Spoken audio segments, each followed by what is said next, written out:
Welcome to the Communicating and Facilitating Dialogue module of the Academic Peer Mentor Training.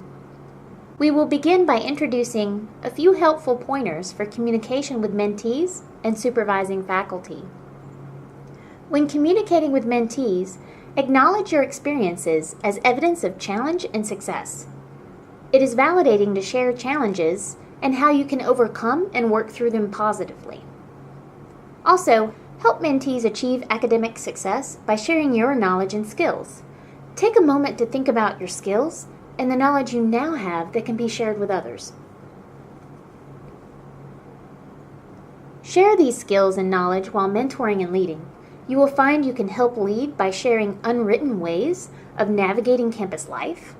These skills and knowledge are gained through experience. It is that saying, if I only knew then what I know now. Help mentees make decisions on their own with knowledge of resources available to them. Refer to the Building Campus Community module and the list of resources on the training homepage. We have identified many formalized resources on campus, such as the Student Success Center and Hokie Wellness. What are some informal resources you can share or create for others? For example, an informal space could be a study group.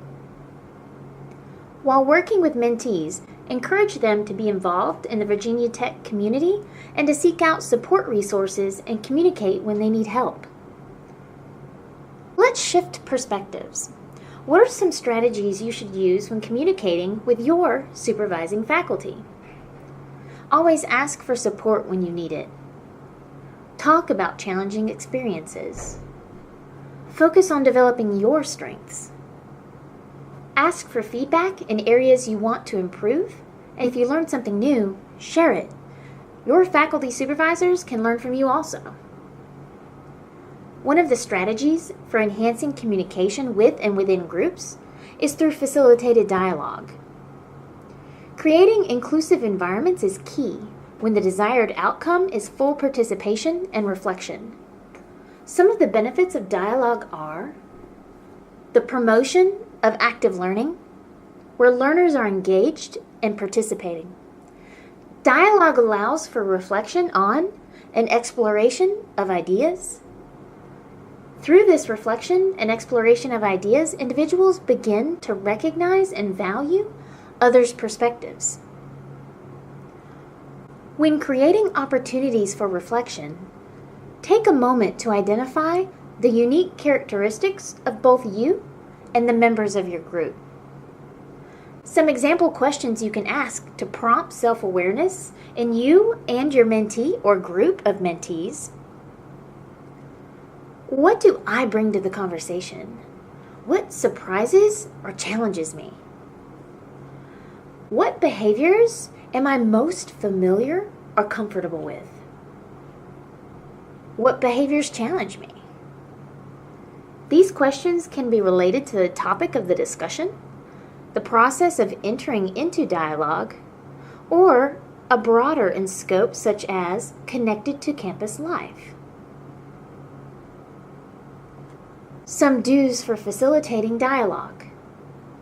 Introduce yourself and your role to set the stage and serve as a model for introductions. Then have participants introduce themselves. Make it fun and add something personal.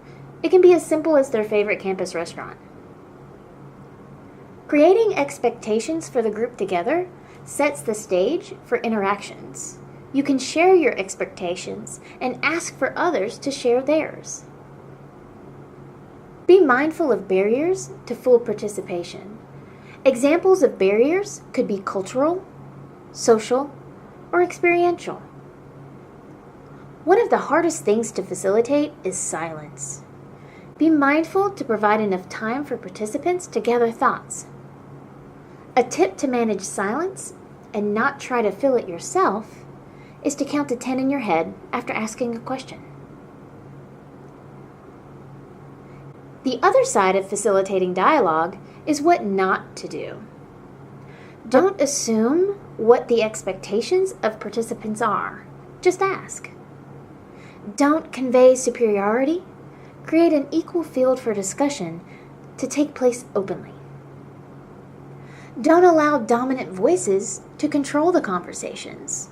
Some strategies to managing dominant voices are: call on specific individuals periodically, ask for someone who has not shared to participate, redirect conversation to a topic addressed by another, ask the individual politely to hold their comment for others to have time.